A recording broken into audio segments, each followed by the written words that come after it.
굿모닝 인포맥스 함께하고 계십니다. 국제뉴스 알아보겠습니다. 워싱턴이 선재규 선임기자 나와 계십니다. 안녕하세요. 안녕하세요. 네, 휴전 논의가 계속해서 있는 가운데 사실 이스라엘과 가자 이 대공습이 일어났고 엄청난 사상자가 나왔습니다. 지금 사실 휴전이 2개월여가 지난 거잖아요. 어느 그렇죠. 정도? 네. 지난 1월 19일 날 임시 휴전 발효하고 나서 네. 지난 1일로 1단계가 만료가 됐습니다. 그래서 이제 2단계 협상을 하고 있는데 잘 안 됩니다. 네. 이런 가운데 이스라엘이 지난 주말부터 가자 전체 지역에 대해서 대대적인 공습을 지금 시작을 했습니다. 그리고 오늘 새벽 뉴스를 보니까 지금 지상작전까지 재개를 했다고 합니다. 1월 19일에 휴전을 발표해서 이제 발효가 된 거잖아요. 네. 그러니까 그 이후에 최대 규모 작전 공습인데 사상자가 상당히 많습니다. 지금 뭐 보면은 팔레스타인 주민 뭐 많게는 한 500명 정도가 네. 사망하고 뭐 그 이상의 그 부상자가 생긴 걸로 남았는데요. 그리고 이제 이스라엘 쪽에서 이제 하마스 고위 지도부 또 집중적으로 공격을 하는 모양입니다. 네. 네타냐후는 이번 공격은 시작일 뿐이다. 목표 달성 때까지 싸우겠다. 국방장관도 같은 얘기를 했습니다. 지금 인질 석방 약속을 뭐 지키지 않았다고 하는데 하마스 쪽에서는 지금 네타냐후가 지금 국내에서 정치적인 위기가 몰려 있는데 그것 때문에 그 전쟁을 다시 하는 거라 뭐 이렇게 또 주장을 합니다. 네. 애초에 휴전 얘기가 나왔을 때 이게 단계가 있는 거였고요. 네. 지금 휴전 연장 논의 선상에서 이런 일이 지금 있는 거기 때문에 협상이 지금 뭐 네. 거의 결렬되어 있는 상태인데요. 이런 가운데 백악관 대변인이 어제 폭스뉴스하고 한테 이렇게 얘기를 했습니다. 공습을 이스라엘하고 사전에 협의를 했다. 그리고 하마스, 후티, 이란 같은 이스라엘이나 미국을 테러하려는 모든 적이 대가를 치러야 할 거다. 그러면서 지옥문이 열릴 거다. 그러니까 미국이 사전에 이걸 알고 있었다는 걸 드러냈습니다. 네. 앞서서 잠시 말씀해 주신 것처럼 지금 협상은 사실상 결렬되고 좀 굉장히 어려운 상황으로 가고 있는 것으로 보인다라는 전반적인 상황인데 중재에 나선 국가들도 있는데도 상황이 좀 어려워지는 거잖아요. 네, 하마스가 그렇게 비난을 하면서도 협상의 문이 닫혀지지 않았다고 얘기를 했거든요. 그리고 블룸버그도 오늘 새벽에 네타냐후가 그 국내 정치적으로 문제가 있는 거를 전쟁으로 좀 덮기 위해서 복귀시켰다 이렇게 분석을 했는데요. 네. 지금 보면은 그 네타냐후 측근들이 그 카타르에서 거액 자금을 받은 걸 그런 의혹이 제기가 됐습니다. 근데 아시다시피 카타르는 또 하마스하고 가깝거든요. 그래서 여기 대해서 그 이스라엘 정보기관 신베트 쪽에서 조사를 하는 걸로 그렇게 돼 있고요. 그다음에 검찰총장도 이거를 이제 조사하려고 하니까 네타냐후가 그걸 막기 위해서 전쟁을 이렇게 다시 벌리는 게 아니냐 뭐 그런 그 관측들이 일각에서 나오는 겁니다. 국제사회 목소리는 어떻습니까? 뭐 강하게 비판합니다. 유엔 총장이 정말 충격적이다. 그러면서 휴전 존중하고 인도주의 지원 같은 것을 계속 그 협상을 하라고 했습니다. 그동안에 그 협상을 중지했던 이집트하고 카타르도 같은 얘기를 했습니다. 이집트는 뭐 영구적 휴전 달성 노력을 재개하라. 카타르 같은 경우도 확전이 되면 영내 안보 안정을 훼손할 것이다. 이런 이야기 지금 지속하고 있는 상황이고요. 자, 다음 얘기로 이어가 보겠습니다. 미국하고 러시아 일요일 사우디 제다에서 휴전 논의를 이어간다. 외신 일제히 보도하고 있는데요. 네, 그 위트코프 미국 중동 특사가 우리 시간으로 어제 그 폭스뉴스 대담에서 그렇게 밝혔습니다. 네. 그 오는 일요일 사우디 제다에서 그 협의를 이어가기로 했다고 전했고요. 그리고 이제 그 에너지 인프라 부분 휴전 이제 30일간 합의를 했죠. 이거에 대해서 이제 러시아가 여기에 대해서 상당히 호의적이고 그리고 우크라이나도 결국 동의할 걸로 자기는 확신한다고 이렇게 강조를 했습니다.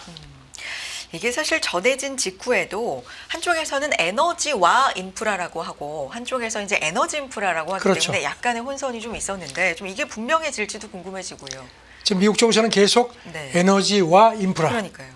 얘기를 하고 네. 있는데 크렘린궁에서는 에너지 인프라 네. 그렇게 발표를 했거든요. 그러니까 그거는 차이가 있죠. 에너지와 인프라는 이제 뭐 핵발전소 이런 좀 더 광범위. 그거 외에 뭐 철도, 네. 교량 이런 것들이 다 포함이 되는 건데 이런 상태인데 지금 보면은 이제 후속 협의가 이루어지면은 앞서 백악관 쪽에서 발표한 게 앞으로 그 흑해상 휴전 이행하고 전면적인 휴전 그다음에 항구적인 평화에 관한 협상을 즉각 개시하겠다고 했는데 이제 그런 연장선상으로 이제 강조를 하고 있습니다. 네. 마크 루비오 국무장관, 마이크 왈츠 국가안보보좌관 역시 참석할 것이다 이렇게 전해지고요. 그렇죠. 특사가 네. 그렇게 얘기를 했고요. 네. 그리고 그 트럼프가 자기 트소셜에 우리 시간으로 어젯밤에 그 젤렌스키하고 통화를 했다. 한 1시간 정도 통화를 했다 하면서 아주 많은 얘기를 했다 하는데 젤렌스키도 그러고 나서 이런 그 협상 쪽에 우리도 협조를 하겠다 하는데 그래도 지금 그 푸틴에 대해서 푸틴이 지금 이렇게 트럼프를 기만한다는 그런 시각을 버리지 않고 있습니다. 네. 계속해서 어떤 전반적인 상황의 분위기를 전해주시면서 러시아 쪽이 좀 급할 게 없어 보이고 최대한 이 과정에서 뭔가를 많이 얻어내려는 것으로 보인다라는 분위기 그런 걸 전해주셨었는데 양측의 손익계산서에 관심이 쏠린다. 어떤 부분이 있습니까? 일단 트럼프도 그렇고 푸틴도 그렇고 자기 나름대로 이제 뭔가를 이제 최대한. 얻었다는 거를 네. 이제 강조를 하려고 하는데 트럼프 네. 같은 경우는 이제 그 대선 때부터 내가 대통령 되면은 바로 끝내겠다고 했거든요. 그래서 일단 어쨌든지 간에 그 임시 휴전도 했고 이제 합의를 했고 그런 상태니까 이제 그런 자기 말을 지켰다는 그런 이제 명분이 되는 겁니다. 그리고 이제 사실 푸틴하고 이제 전화하려고 굉장히 이제 애를 쓰다가 이제 결국 두 번째 통화를 했고요. 네. 물론 기대보다는 못하지만 일단 전면 휴전을 향한 어떤 협상의 탄력을 유지를 했다는 점을 이제 그야말로 절반의 성공을 한 거죠. 그러니까 3년을 넘기는 전쟁에 자기가 취임하면 바로 전쟁을 종식시키겠다 이런 얘기를 했었는데 일단 그 발판을 마련했다라는 것만으로도 그런 명분은 된 거죠. 네, 내세우고 있고요. 그런데 이제 네. 지금 푸틴이 우크라이나에 대한 그 군사 정보 지원 하면 안 된다. 이거를 이제 요청을 한 거죠. 그런 숙제를 받은 거죠. 그런데 이제 반면 거기에 비하면 푸틴은 느긋하다는 겁니다. 왜냐하면 트럼프한테 어느 정도 체면을 세워주면서 협상과 관련해서 이제 공을 우크라이나 쪽으로 넘긴 상태니까요. 그래서 1라운드에서 승리를 했다는 평가고요. 그리고 이제 자기가 협상판을 깨지 않았다는 그런 이제 명분도 되고요. 그 다음에 이제 트럼프의 그 조급함을 통해서 최대한 챙기고 있다는 그런 지적도 있고요. 만약에 젤렌스키가 받아들이지 않으면 거봐 나는 휴전 호의적인데 젤렌스키가 저렇게 깼다 하는 그런 명분도 된다는 겁니다. 네. 그래서 일단 대외적으로 챙길 건 충분히 챙긴 거 아니냐 그런 그 분석입니다. 네. 외교적 입지도 다졌고 여러 가지 시나리오를 생각해봐도 일단 지금까지의 승자는 푸틴인 것 같다라는. 그렇죠. 네. 그런 어떤 분석이고요. 이런 가운데 아까도 말씀해 주셨지만 에너지 인프라 휴전 요 해석을 가지고 상당히 좀 모호하다. 이게 도대체 어디까지 범위를 말하는 거냐. 양측이 좀 얘기하는 게 다르다. 이런 얘기 많아요. 그렇죠. 백악관이 발표할 때는 에너지와 인프라에 네. 대한 그 30일간 부분 합의 휴전을 하기로 했다고 했고 여기 대해서 크렘린국은 에너지 인프라로 표현을 했습니다. 네. 그래서 이게 미묘한 뭔가 어떤 그 뉘앙스 차이. 근데 이제 말씀하신 것처럼 이제 그런 그 범위에 대한 그 한계, 어떤 그 서로 간의 견해가 엇갈린다는 겁니다. 만약에 에너지 인프라면 정유시설, 송유관 이 정도인 거고 이게 에너지와 인프라면 철도를 포함해서 굉장히 더 광범위로 가는 거죠. 그렇죠. 네. 그런 하면서 이런 와중에 오늘 새벽에 백악관 쪽에서 나온 얘기인데요. 지금 그 자파리자 원전 여기는 이제 우크라이나 땅에 있지만 러시아가 통제하고 있거든요. 네. 이걸 포함한 전력 공급망 사실 이게 핵심이거든요. 이거를 어느 쪽에도 줄 수가 없으니까 미국이 소유해서 관리를 하는 게 가장 최선 아니겠냐 이런 식의 얘기가 나옵니다. 그러니까 이게 이제 트럼프의 속내가 드러나는 건데요. 네. 과연 여기에 대해서 지금 또 푸틴하고 젤렌스키가 또 어떤 반응을 보일지 궁금합니다. 알겠습니다. 다음 내용으로 넘어가 보겠습니다. 역시 관련된 얘기기는 한데 앞서서 트럼프 대통령은 트럼프 대통령대로 이 휴전 논의에 대해서 일단 업적이랄까요? 지금까지 이뤄놓은 것들을 좀 강조를 하고 있는 상황인데 언론 같은 경우는 협상에서 사실상 좀 실패한 것으로 보인다. 이런 분석들도 내놓습니다. 특히 파이낸셜 타임스가 네. 어제 그 기사 제목이 이렇습니다. 트럼프가 우크라이나하고 중동 전쟁 협상에서 실패하고 있다. 이런 제목입니다.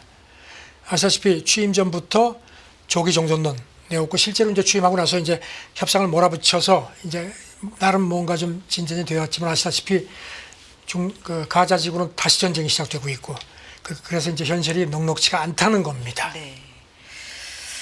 사실 일기 브렉시트 때도 그렇고 이런 얘기들 여러 번 있었습니다만 이번에 2기 취임하면서는 일단 초반부터 굉장히 좀 드라이브를 걸어서 어느 정도는 업적을 쌓았다. 뭐 통화도 하고 진전을 이뤘다라고 했는데 그게 지금 보니까 좀 실패로 가는 것 같다라는 분석이에요. 그 보여지는 건 네. 많은데 실제적으로는 별로 없다는 겁니다. 그 트럼프 일기 때 국가안보의 선임 보좌관을 지냈던 사람, 지금 이제 브루킹스 연구소에 있는데 이렇게 얘기를 했습니다. 푸틴은 실제 아무것도 양보하지 않으면서 트럼프에게는 약간 양보한 것처럼 보이게 만드는데 성공했다. 상당히 좀 따가운 그 지적입니다. 그다음에 카네기 국제평화재단 연구원도 트럼프가 자기는 이제 협상의 달인이라고 자처를 하지만 이런 그 분쟁의 암울한 현실을 자기의 그런 거하고 조화시키는 게 쉽지 않을 거다. 현실에서 특히 모든 것의 중심이 되려는 게 이제 그 트럼프의 어떤 그런 그 야망인데 그런 그 잔개인기가 통하지 않는다. 이렇게 또 꼬집었습니다.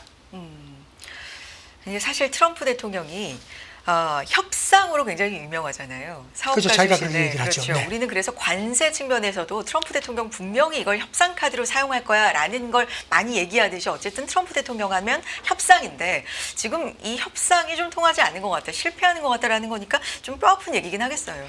여기 대해서 이제 트럼프 네. 측근들은 그렇지 않다는 겁니다. 시간이 걸릴지언정 트럼프 외교 목표가 의도대로 간다고 반박을 합니다. 네. 켈로그 그 특사 얘기가 엑스에 글을 올렸는데요. 말한 대로 수행하는 대통령이 아니냐. 그러면서 결국 전쟁은 종식으로 갈 거다.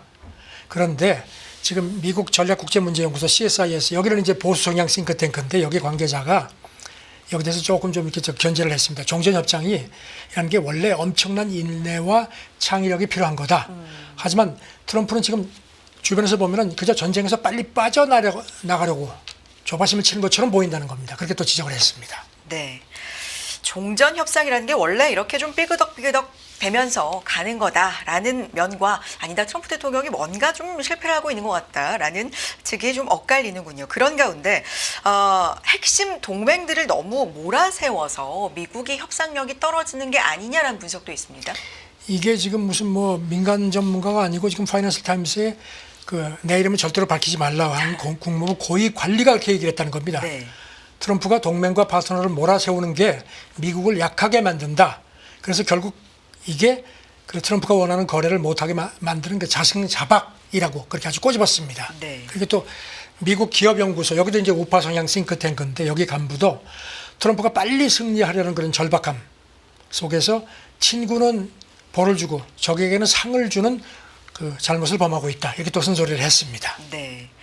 그리고 트럼프 대통령, 푸틴 대통령 모두가 다 뭔가 좀 강한 이미지의 리더 이런 게 있잖아요. 그렇죠. 그래서 이게 영국 그 네. 이코노미스트가 그걸 또 지적을 했습니다. 트럼프가 푸틴처럼 강대국 영향하에서 이렇게 막 자기들이 막 멋대로 주무를 수 있는 그런 세상을 머릿속에 그리는 것 같다. 그래서 지금 유럽이 굉장히 불안해하고 그래서 우크라이나도 자기네가 스스로 돕고 자기들 그 자구력을 키우려고 안간힘을 쓰는 거다. 이렇게 또 진단을 했습니다. 알겠습니다. 이 얘기 여기까지 하고 다음 얘기로 넘어가 보겠습니다. 이제 경제, 기업 얘기 좀 해볼까요? 구글이 스타트업 위즈를 320억 달러에 인수하기로 했다. 이 내용이 사실 전해졌었는데 이게 전체적으로 어떤 의미를 갖는 거고 평가를 받는지도 궁금합니다. 사실 이번이 처음은 아닙니다. 네. 작년에도 입지를 했었습니다. 그런데 이제 그때는 바이든 행정부 때고 규제가 좀 강했죠.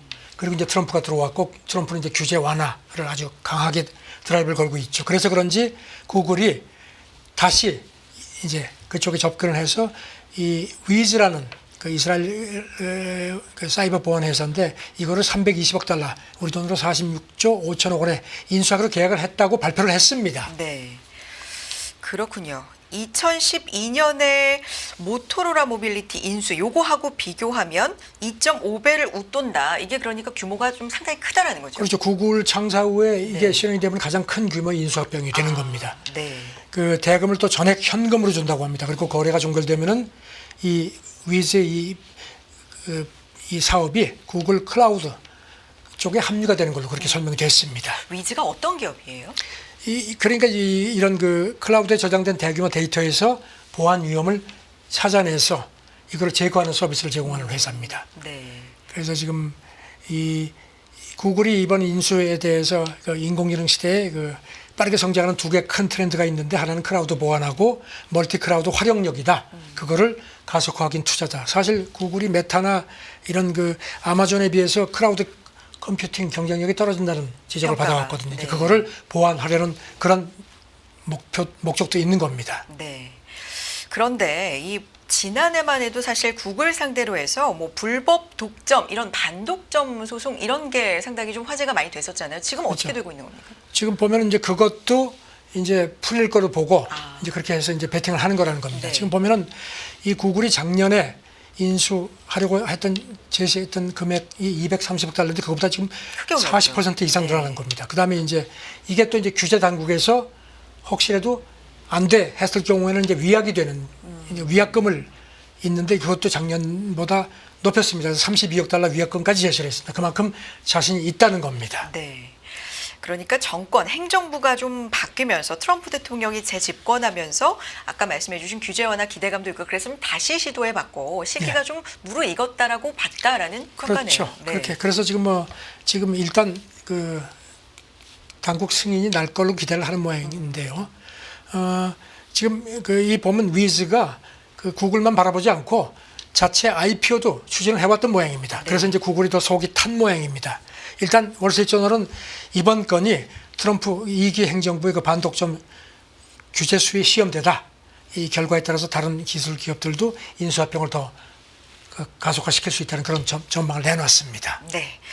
그런가 하면 민주당에 의해서 지명된 연방거래위원회 위원 2명을 트럼프 대통령이 전격 해고했다. 이게 어떤 의미를 갖는 이게 이제 겁니까? 반독점 심사하는 기관이죠. 네. 이게 독립적인 기관입니다. 아시다시피.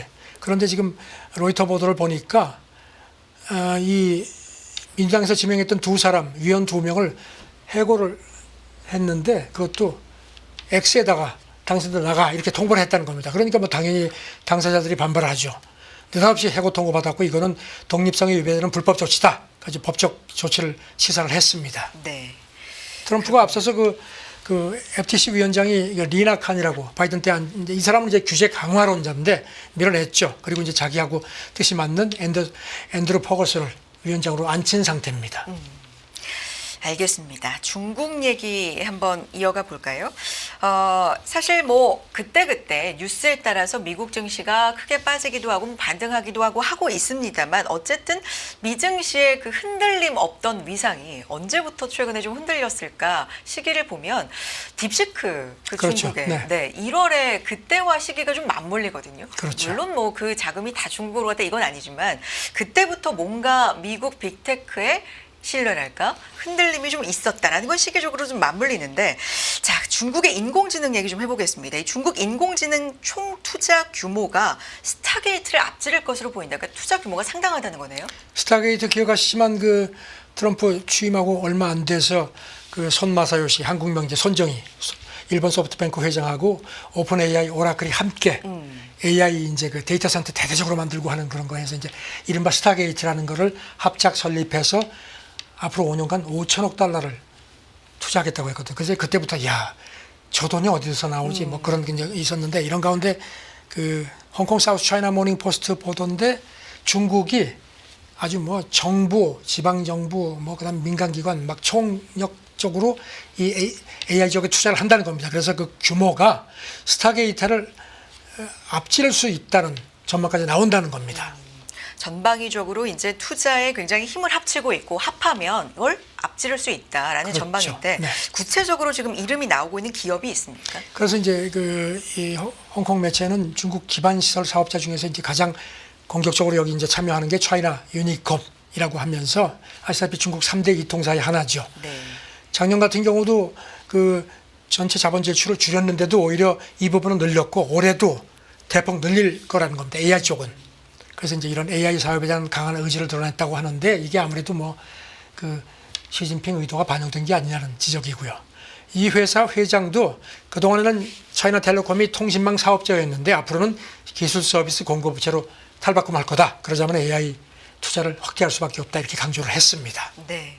최근에 굉장히 주목을 받는 또 기업이기도 하죠. 알리바바는 어떻습니까? 마윈이 뭐 네. 풀렸다는 얘기가 나오죠. 알리바바는 아시다시피 사우스 차이나 모닝 포스트 소유 기업이기도 하죠. 여기도 앞으로 3년간 AI하고 클라우드 컴퓨팅 부분에 우리 돈으로 한 75조 원 정도를 투자하겠다고 밝혔고요. 네. 그다음에 그 중국 스마트폰 브랜드 아너 같은 경우도 앞으로 5년 동안 100억 달러 투자하겠다고 이달 초에 그런 계획을 공개를 했습니다. 스타게이트 뭐 추월할 수도 있다 이런 분석인데 사실 자금에 대해서는 어떻게 조달할지 뭐 의문이다 이런 얘기는 지속적으로 좀 나오고 있긴 합니다. 샤오미 얘기 좀 해볼까요? 네, 중국 샤오미 지난해 기록적 실적을 냈다고 하는데 숫자 좀 전해주시죠. 그동안에 조금 좀 주춤했는데 네.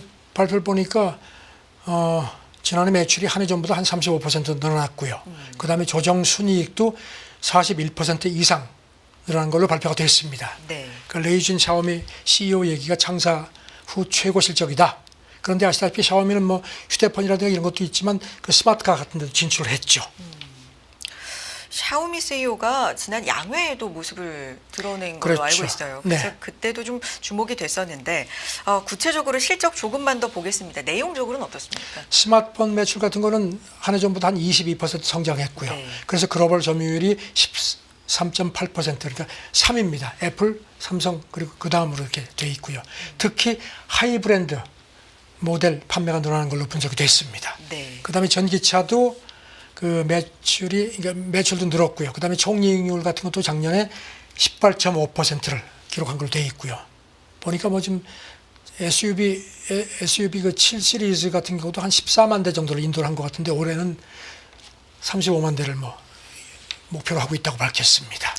이제 앞으로가 항상 중요한데 컨퍼런스 콜에서도 뭐 투자 계속하겠다 이런 얘기도 밝힌 거예요. 연구 개발 비용 네. 뭐 많이 늘어났는데 그 중에 한 4분의 1 정도를 AI 쪽에 투자를 하겠다고 했고요.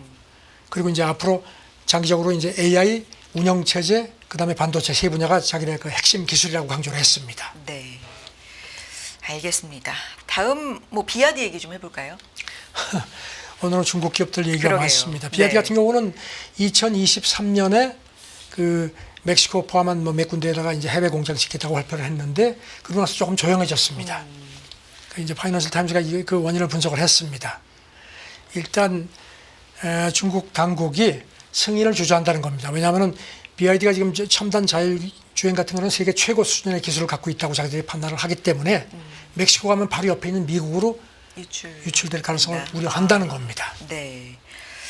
그렇군요. 비아디 같은 경우도 사실 지금 세계 시장에서 뭐 주목받고 있고 특히 최근에는 테슬라와 기술 비교까지 이제 그렇죠. 되고 있는 상황인데 중국 상무부가 멕시코 공장 승인을 이제 주저한다 이런 얘기가 나오고 있는 거예요. 조금 더 자세하게 볼까요? 그렇죠. 말씀드린 것처럼 이제 네. 그 어떤 그런 그 첨단 기술이 이제 유출될 가능성도 있고 그다음에 또 하나는 아시다시피 지금 트럼프 2기 출범하고 나서 관세 때문에 그렇죠. 멕시코하고 미국도 티격태격하고 있죠. 네.